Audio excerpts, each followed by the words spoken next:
क़ाल अल्लाहु तबारक व तआला फ़िल कलामिल मजीद वल फ़ुरक़ानिल हमीद वलनब्लुवन्नकुम बिशैइन मिनल ख़ौफ़ि वल जूइ व नक़्सिम मिनल अम्वालि वल अनफ़ुसि वस्समरात व बश्शिरिस साबिरीन। क़ाल अल्लाहु तबारक व तआला फ़ी शान हबीबिही मुख़बिरन व आमिरा इन्नल्लाहा व मलाइकतहू युसल्लूना अलन नबी या अय्युहल्लज़ीना आमनू सल्लु अलैहि व सल्लिमू तस्लीमा। अस्सलातु वस्सलामु अलैका या सय्यदी या रसूलल्लाह व अला आलिका व अस्हाबिका या हबीबल्लाह। अस्सलातु वस्सलामु अलैका या सय्यदी या खातमुन नबिय्यीन व अला आलिका व अस्हाबिका या सय्यदी या खातमुल मासूमीन। बंदे परवरदिगारम उम्मत अहमद नबी दोस्त दारे चार यारम ताबे औलादे अली मजहब हनफिया दारम मिल्लत हजरत खलील खाक पाए गौसे आजम जेरे साया हर रमूज़े दीनो दुनिया सब पढ़ा गए करबला वाले। रमूज़े दीनो दुनिया सब पढ़ा गए करबला वाले। लगा के ज़रब बातिल को मिटा गए करबला वाले। लगा के ज़रब बातिल को मिटा गए करबला वाले। जफ़ाओं पे जफ़ाएं थीं बलाओं पे बलाएं थीं। जफ़ाओं पे जफ़ाएं थीं बलाओं पे बलाएं थीं मगर वादा शरीयत का निभा गए करबला वाले। मगर वादा शरीयत का निभा गए करबला वाले। कटे बाजू जले खेमे दिए जानों के नजराने। कटे बाजू जले खेमे दिए जानों के नजराने। लुटा के अपने घर उम्मत बसा गए करबला वाले। लुटा के अपने घर उम्मत बसा गए करबला वाले। शरीयत के तहफ़्फ़ुज़ के लिए बातिल से टकराए। शरीयत के तहफ़्फ़ुज़ के लिए बातिल से टकराए। यज़ीदी साजिशों के बुत गिरा गए करबला वाले। डरावे मौत के देकर हमें नित रोकने वालों। डरावे मौत के देकर हमें नित रोकने वालों। हमें जीना हमें मरना सिखा गए करबला वाले। वो तस्लीमो रज़ा वाले नबी वाले खुदा वाले। वो तस्लीमो रज़ा वाले नबी वाले खुदा वाले। ए आसिफ हर दिया हक का जला गए करबला वाले। हर दिया हक का जला गए करबला वाले। अल्लाह रब्बुल इज़्ज़त की फज़ल और तौफीक से रसूल अल्लाह सल्लल्लाहु अलैहि वसल्लम की निगाह इनायत से हांडू गुजरा के अंदर सालाना महफ़िल फ़िक्र हुसैन रज़ी अल्लाह तआला अन्हु के अंदर हम सब हाजिर हैं। हमारे उलमा किराम स्टेज की ज़ीनत बने और हमारे मेज़बान मुजाहिद अहले सुन्नत खतीब पाकिस्तान हज़रत मौलाना कारी कमर लतीफ़ नुशाई कादरी साहब ज़िंदा-मजदूह। अल्लाह रब्बुल इज़्ज़त आपके इस इदारे को दिन दुगनी रात चौगुनी तरक्की अता फरमाए और आपकी काविशों को अपनी बारगाह में कबूल व मंजूर फरमाए। मेरे भाइयों, आज का दिन बड़ा अजीम दिन है।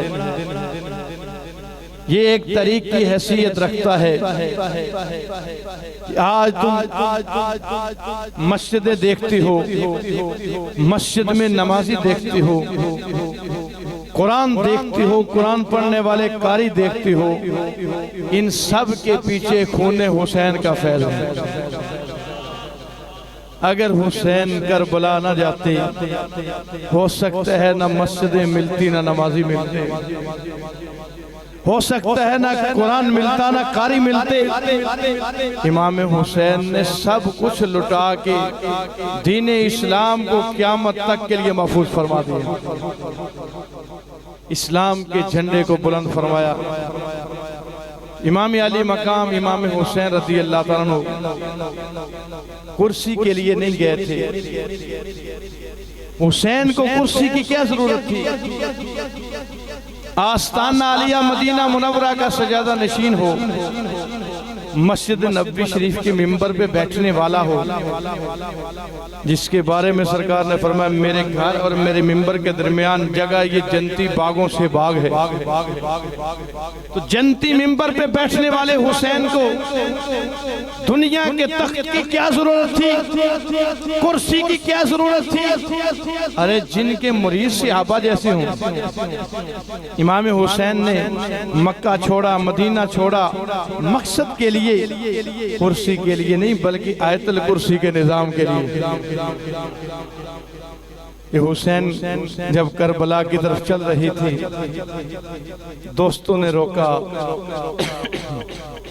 सबने अर्ज की इमाम ये कूफा वाले बड़े बेवफा हैं, आप कहाँ जा रहे हैं? रुक जाएं इधर, आप कहाँ जा रहे हैं?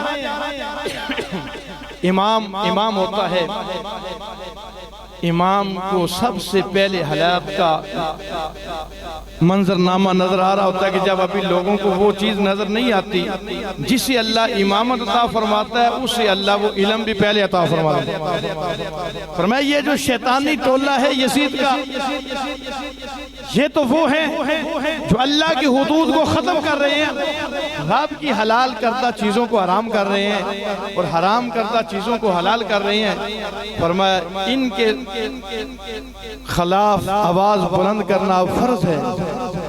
इमाम अली मकाम इमाम हुसैन रज़ी अल्लाह तआला ने कहा, जब सहाबा ये मशवरा दे रहे थे कि तुम निकल रहे हो सबसे पहले, अभी फलां भी चुप हैं, फलां भी चुप हैं, फलां भी चुप हैं, इमाम हुसैन ने कहा अना अहक्कु बिज़ालिका। आप फरमाने लगे हैं मेरे नाना के गुलामों ये तो बताओ इस वक्त रुए जमीन पे मुस्तफा करीम का नवासा कौन है? मेरे सिवा किसकी रगों में खून रसूल है?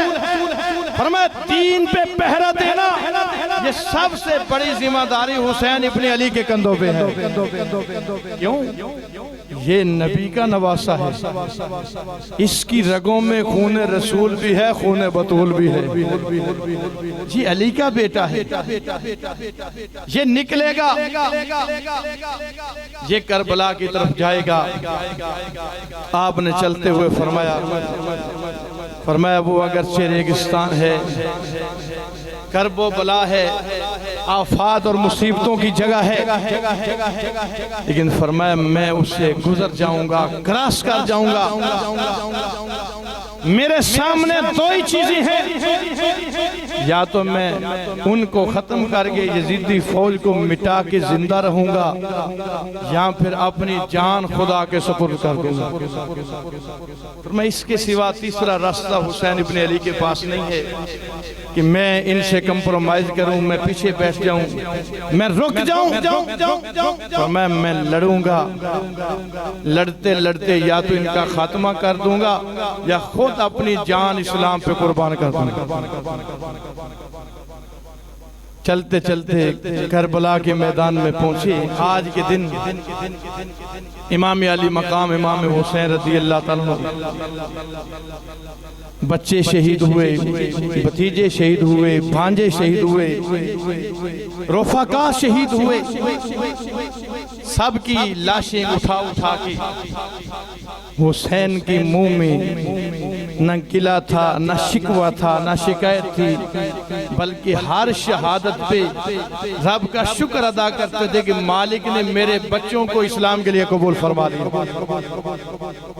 सियासिता की हदीस है, सरकार दो आलम सल्लल्लाहु अलैहि वसल्लम ने इरशाद फरमाया है मेरे गुलामों ये याद रखना, जब किसी का बच्चा फौत होता है या बच्ची फौत होती है छोटी उम्र में, अल्लाह फरिश्तों से पूछते है मेरे फरिश्तों तुम तुमने मेरे बंदे का बच्चा फौत किया।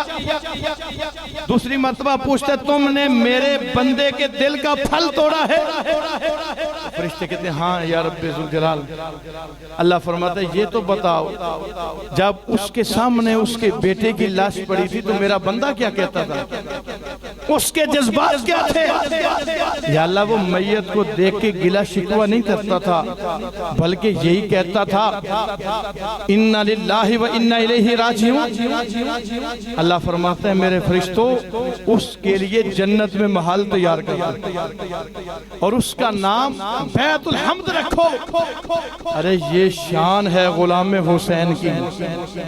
गुलाम हुसैन अगर आज अपने बच्चे की वफात पे सब्र करता है उसे ये इनाम मिलता है, तो बताओ जब खुद हुसैन बेटों की भतीजों की रुफका की लाशें उठा उठा के ला रहे थे और रब का शुक्र अदा कर रहे थे, मालिक तेरी रजा में हुसैन की रजा है, बताओ रब ने हुसैन के लिए जन्नत में कितने महल तैयार फरमाए होंगे।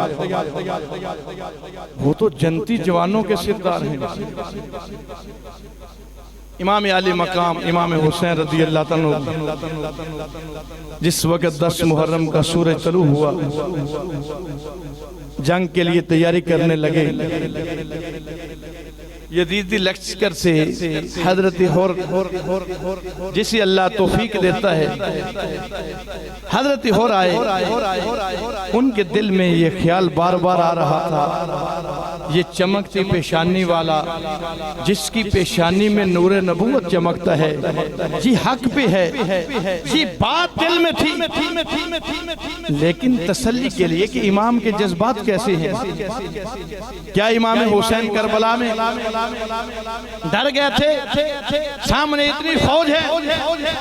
नहीं, बल्कि 9 मुहर्रम की रात जब बड़े खेमे में सबको बुला के इकट्ठा किया, जलसा किया, फरमाया तुम्हारी वफाएं बेमिसाल हैं, तुमने मेरे लिए मक्का मदीना छोड़ा है। ये जो यजीदी फौज है हजारों में लाखों में, इनके लिए हुसैन अकेले काफी है। मैं जो जाना चाहता है वो चला जाए, मेरी फिक्र न करो, इनके लिए मैं अकेले ही काफी हूँ। जब ये बात की हजरत मुस्लिम बिन असजा आप खड़े हुए का इमाम हुसैन, अगर हमने जाना होता तो हम मक्का से क्यों आते, मदीना से क्यों आते? ऐ इमाम हुसैन हमें ये छुट्टी अभी मंजूर नहीं है। मुस्लिम बिन असजा कहने लगे मेरी खास और तमन्ना ये है हुसैन इब्ने अली तुम्हारे आगे खड़े होके मैं अपने नेज़े को तुम्हारे दुश्मनों के सीनों में तोड़ दूं, अपनी तलवारें तोड़ दूं, मैं पत्थरों से ढीलों से लड़ता रहूं, जब तक मेरी जान ना निकल जाए मैं आपके आगे खड़ा रहूं, कोई चीज आप तक ना पहुंचे। ये जज्बात थे उनके। तो इमाम अली मकाम के पास जब हो आए हुसैन इब्ने अली, अभी भी वक्त है, अभी जंग शुरू नहीं हुई, यहाँ से वापस चले जाओ, मदीना तैयबा चले जाओ, यहाँ तो बिल यकीन शहादत है। आगे इतनी बड़ी फौज है, उनके पास असला है, तुम्हारा छोटा सा लश्कर है, तो वापस चले जाओ। जब ये बात की तो इमाम हुसैन ने हुर की तरफ देखा और देख के कहा आफा बिल मौत तो खव्वफूनी, डराते हुसैन को हो और नाम सिर्फ मौत का ले रहे हो। का हुसैन इब्ने अली उस नौजवान का नाम है जिसका नाम सुन के शायद मौत को भी पसीना आ जाता है। आफा बिल मौत तो खव्वफूनी का और डराना हुसैन को है, नाम सिर्फ मौत का लेते हो, का मौत से कोई बड़ी चीज है उसका भी नाम लो। आपने फरमाया मैं टकरा जाऊंगा, मेरे पास 2 ही रास्ते हैं, या तो बच जाऊंगा या शहीद हो जाऊंगा। हुर के सामने ये लफ्ज बोले इन अशीदु लम अंदम। इमाम हुसैन कहने लगे ऐ हुर, अगर मैं ये करबला क्रॉस कर गया, मैंने यजीदी लश्कर का खात्मा कर दिया, तो मैं सारी जिंदगी सर उठा के चलूंगा, मुझे शर्मिंदगी नहीं होगी। सर उठा के चलूंगा। और फरमाया इन मुत्तु लम अलम। इमाम हुसैन कहने लगे अगर ये मुझे शहीद करती हैं, तीर तलवारें चलाती हैं, तो मुझे अपने रब पे इतना यकीन है, फरमाया मेरा रब मुझे जख्मों की दर्द नहीं होने देगा। मैं ये तो तुम शहादत की बात करते हो, तीर चलाएंगे, तलवारें चलाएंगे, नेज़े मारेंगे, फरमाया मेरा रब तो मुझे दर्द भी नहीं होने देगा। तो ये इस्तिकामत देख के इमाम हुसैन की हजरत हुर ने कहा ए हुसैन इब्ने अली, मुझे भी अपनी गुलामी में कबूल फरमा लीजिए, मैं आपके कदमों में जान देना चाहता हूं। तो फिर वो मैदान लगा, सारे शहीद हो रहे थे। बिलाखिर जब इमाम हुसैन करबला के मैदान में निकली, अल कामिल फिर तारीख के अंदर इमाम हुसैन का जहाँ तज़किरा है ये बात लिखी है। इमाम अली मकाम इमाम हुसैन जब मैदान में आए तो आपके दोनों हाथों में खतों के तोड़े थे और कहा, सामने किताब बनी थी यजीदियों की, तुमने भी खत लिखा है, तुमने भी लिखा था, तुमने खत लिख के मुझे बुलाया है। वो इनकार कर रहे थे। तो उस वक्त हुसैन इब्ने अली ने करबला की धरती पे ये सबक दिया कि हमारे साथ सच्ची मोहब्बत किनकी है। फरमाया तुझे पता नहीं मैं कौन हूँ। फरमाया मेरे और मेरे भाई हसन के बारे में मेरे नाना जी ने कहा, अंतुमा सय्यदा शबाब अहलिल जन्ना व कुर्रतु ऐनी अहलिस सुन्नह। फरमाया मेरे नाना जी ने कहा, हसन हुसैन तुम जन्नती जवानों की सिरदार भी हो, सुन्नियों की आंखों की ठंडक भी हो। फरमाया हमें पता है हमारे साथ सच्ची मोहब्बत किसकी है, कौन सच्ची मोहब्बत करता है, कौन मोहब्बत का दम भरता है। इमाम अली मकाम इमाम हुसैन अपनी तलवार लहराते हुए मैदान करबला में निकले। तो किसी की जुर्रत नहीं थी कि वो हुसैन इब्ने अली का मुकाबला कर सके। गाजर मूली की तरह काटते गए तो दुश्मनों की खेमों में लर्जा तारी हो गया। वो आपस में कहने लगे अरे अकेला अकेला कोई नहीं लड़ सकेगा, जी अली का बेटा, जी अली का बेटा है, जी हैदर करार का खून है, अकेला कोई नहीं लड़ सकेगा, यक बार हमला करो। तो यक बार हमला किया, तीरों से, तलवारों से, नेज़ों से जख्मी हालत में मेरे इमाम सवारी से नीचे तशरीफ लाए। तो ये था मिशन हुसैन इब्ने अली का करबला जाने का। आपने तीरों तलवारों के साए में जख्मों से चूर चूर होते हुए भी अपने रब को सजदा किया और क़यामत तक लोगों को बताया कि हुसैनी वही है। करबला में जिस सजदे में हुसैन ने सर कटा दिया है, असली हुसैनी वही है जो इस सजदे को ता क़यामत आबाद रखते हैं। आज हुसैन इब्ने अली की शहादत में हमारे लिए दो सबक हैं। ये बात बयान करके अपनी बात खत्म करता हूँ। दो सबक हैं। तीरों में, तलवारों में, जंग के अंदर इमाम हुसैन ने सजदा तर्क नहीं किया। आज हम जिक्र हुसैन की महफिल भी सजाते हैं, लंगर भी पकाते हैं, लेकिन असल मकसद को क्यों भूल जाते हैं कि वो करबला किस लिए गए। जब मस्जिद से अजान की आवाज आती है, न हमारे ऊपर किसी ने तलवार रखी है, न तीर रखा है कि सजदा करोगे तो मार दिए जाओगे, कुछ भी नहीं है। फिर भी गुलाम हुसैन सजदा करने नहीं आता। तो बताओ मेरे दोस्तों, क़यामत के दिन अगर उन्होंने चेहरा फेर लिया कि हमारे ऐसे नहीं होते, फिर कौन बचाएगा। एक बार इमाम हुसैन ने चेहरा फेर लिया, हमारे बेनमाजी नहीं होते, हमारे मानने वाले कुरान से बेखबर नहीं होते। तो बताओ कुरान पढ़ने वालों, हुसैन से मोहब्बत करने वालों, क़यामत के मैदान में फिर कौन बचाएगा। दूसरा सबक, दुनिया के अंदर बड़े बड़े कुरान पढ़ने वाले कारी देखी, मगर उस वक्त तक पढ़ते हैं जब तक सर जिस्म के साथ मौजूद है। ये करबला का वो कारी है, सर भी उतर चुका है, सर जिस्म से जुदा करके नेज़े पे उठाया है, लेकिन जुबान से फिर भी हुसैन रब का कुरान पढ़ रहा है। तो हुसैन इब्ने अली नेज़े की नोक पे कुरान पढ़े और गुलाम हुसैन वक़्त निकाल के अपनी मस्जिद में अपने घर भी ना पढ़ सके, तो फिर अफसोस नहीं तो और क्या है। तो मेरे भाइयों, शहादत इमाम हुसैन रज़ी अल्लाह ताला अन्हु कॉन्फ्रेंस का यही मकसद होता है कि हाँ वो चीजें अपनाएं जिनके लिए उन्होंने कुर्बानियां दी, उन चीजों की तरफ आए। आज ज्यादा नहीं, बंदा रोजाना सिपारा ना पढ़े, आधा सिपारा ना पढ़े, पाइया ना पढ़े, गुलाम हुसैन ये सच्ची नियत कर ले कि जो कुरान हुसैन ने नेज़े की नोक पे पढ़ा था, मैं रोजाना काम पे जाने से पहले सिर्फ एक रुकू पढ़ के जाऊंगा, रब्बे काबा की कसम उसकी जिंदगी की आधे से ज्यादा मसले हल हो जाएंगे। ये जो हमारे घरों में परेशानियां हैं, बेबरकती है, तुम हुसैन वाला कुरान पढ़ना शुरू करो, रब तुम्हारे मसले आसान फरमा देगा।